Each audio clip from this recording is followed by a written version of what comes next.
सौर मंडल का जन्म 4 अरब 60 करोड़ साल पहले महाकाशीय धूल और गैस के संघनित मदद से खगोल विज्ञानी ब्रह्मांड में ऐसी घटनाओं को देख पाते हैं।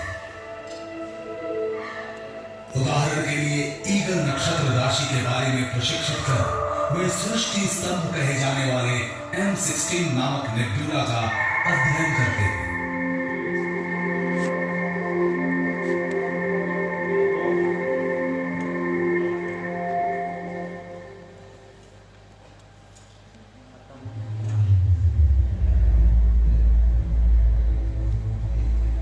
घटनाओं के क्रम में बने ये अनियमित आकार वाले बादल अपनी धुरी पर घूमते घूमते आकार ग्रहण करने लगे और चक्री नुमा बन गए।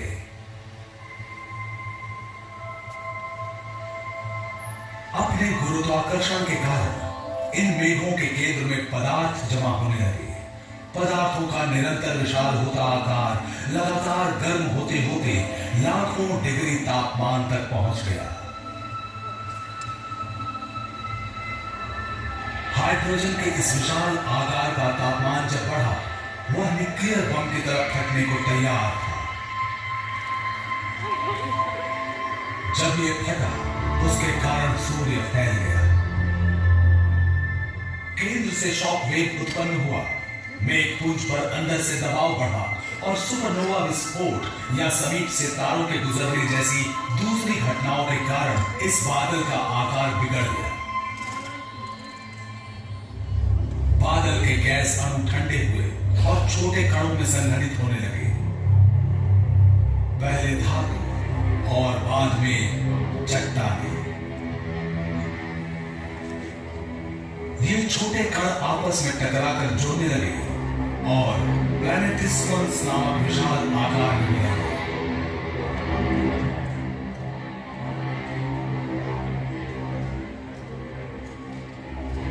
लाखों वर्षों तक इन नए ग्रहों के लिए ये टकराना आम घटना थी। कारण था गुरुत्वाकर्षण। आकार जितना बढ़ा, गुरुत्वाकर्षण भी बढ़ा। परिणाम स्वरूप संघनन तीव्र होकर आकार बढ़ा और ग्रहों का जन्म हुआ। बने उनके उपग्रह और एस्टेरॉइड्स।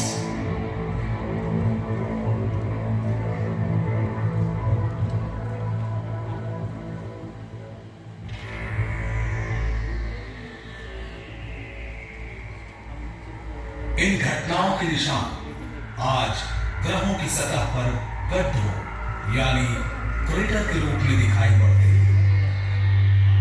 हमें दिखने वाले ये क्रेटर महाकाश में घूमते उन पिंडों के अरबों वर्ष पहले आपस में टकराने का परिणाम है।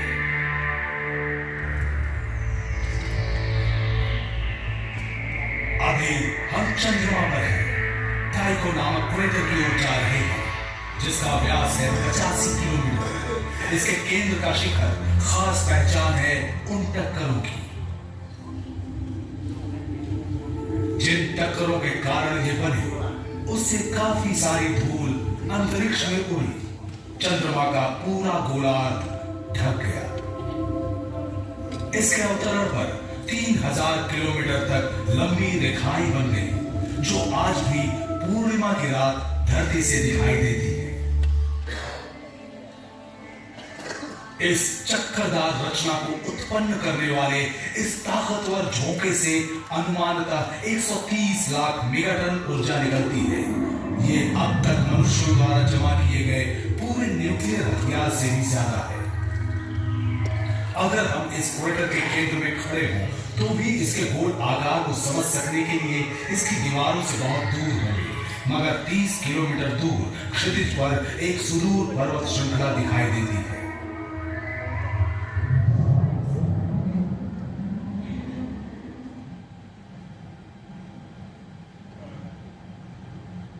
ये सभी क्रेटर अरबों साल पहले महाकाश में घूमते पिंडों के टकराने का नतीजा है।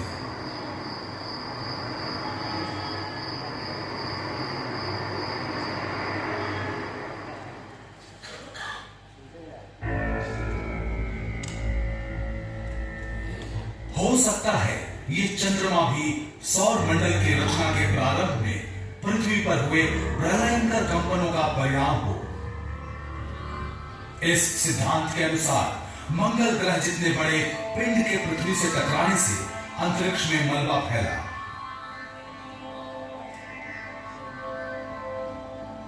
समय के बीतने के साथ गुरुत्वाकर्षण के कारण यह मलबा जुड़ गया और महाकाशीय ग्रह का जन्म हुआ जो पृथ्वी की परिक्रमा करने लगा।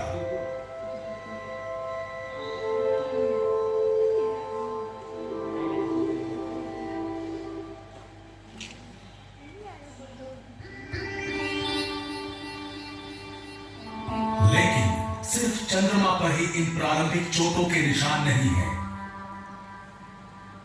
दूसरे छोटे महाकाशीय पिंडों पर भी ये क्रेटर बने हुए हैं। इनमें बड़े उपग्रह भी शामिल हैं।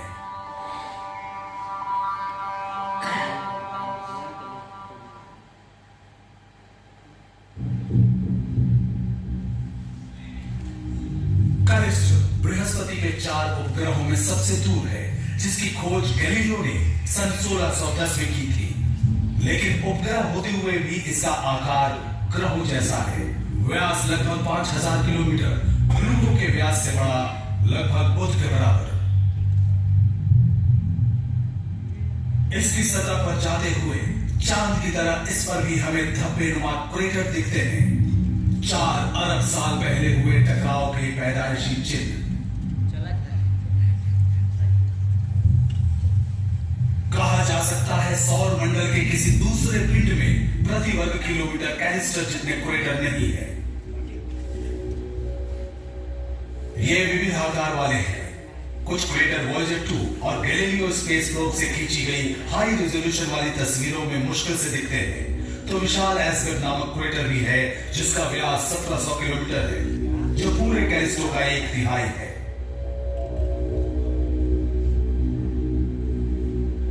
इस विशाल उपग्रह की ऊंची नीची सतह पर साफ दिखता है जिगुल कटेरा।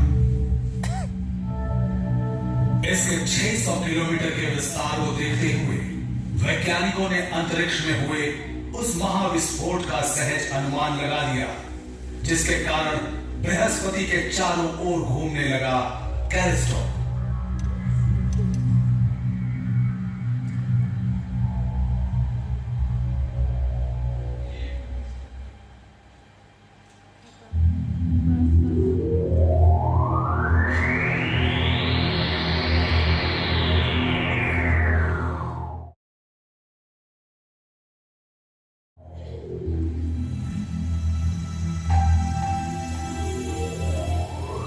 और ये है शनि का उपग्रह मिमस। महाकाश में घूमते किसी बड़े पिंड से टकराकर ये छिन्न भिन्न हो गया और इस टकराव के कारण बना 130 किलोमीटर चौड़ा और 10 किलोमीटर गहरा गड्ढा।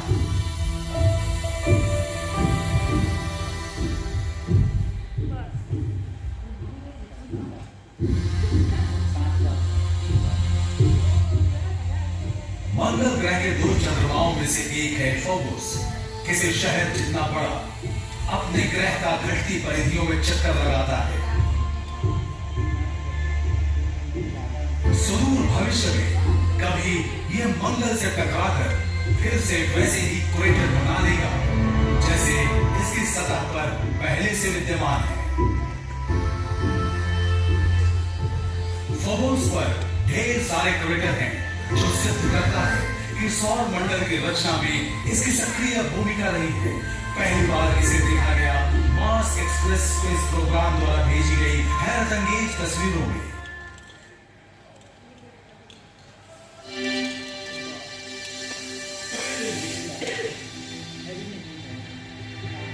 बुध ग्रह पर भी इसी तरह के निशान पाए जाते हैं।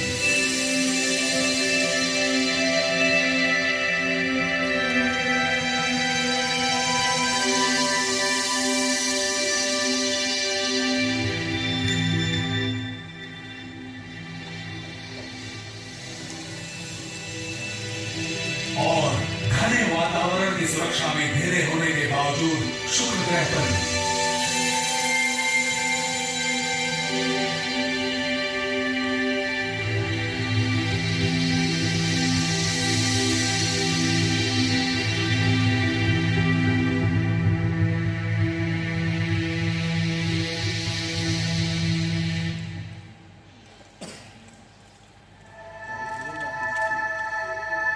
24 मार्च 1933 को जीनी और कैरोलिन शूमेकर नामक पति पत्नी ने खगोल विज्ञानी डेविड लीवाई के साथ काम करते हुए अपना 9वां धूमकेतु शूमेकर लीवाई 9 खोज निकाला।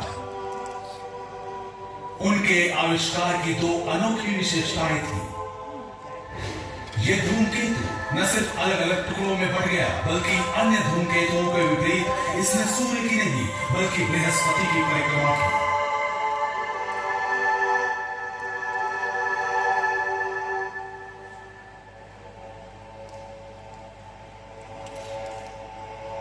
वैज्ञानिक इस निष्कर्ष पर पहुंचे कि ये धूमकेतु हाल ही में बृहस्पति के शक्तिशाली गुरुत्वाकर्षण क्षेत्र में आकर टूट गया और इसके ढेरों टुकड़े टकरा जाने के लिए अनियमित परिक्रमा पथ पे ग्रह की ओर बढ़ रहे हैं।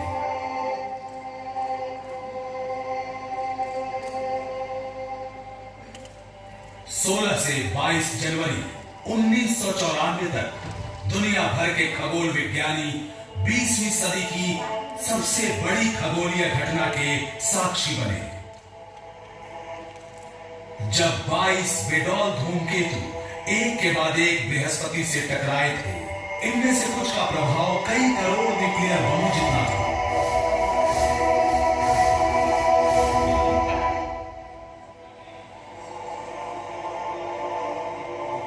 इस तरह की विस्फोटक प्रक्रिया का सबसे ताजा तरीन प्रदर्शन जो अतीत में इतनी बार हुई कि हमारे सौर परिवार का जन्म हुआ।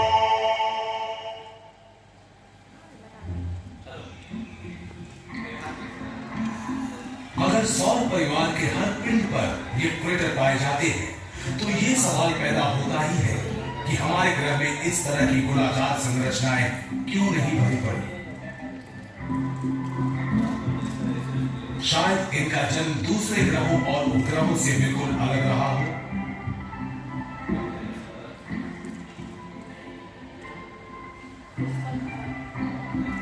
जरूर इसका कारण था हमारी धरती के 3/4 हिस्से का समुद्र से ढका होना, जिसने उल्काओं के टकराने से गड्ढे नहीं बनने दिए।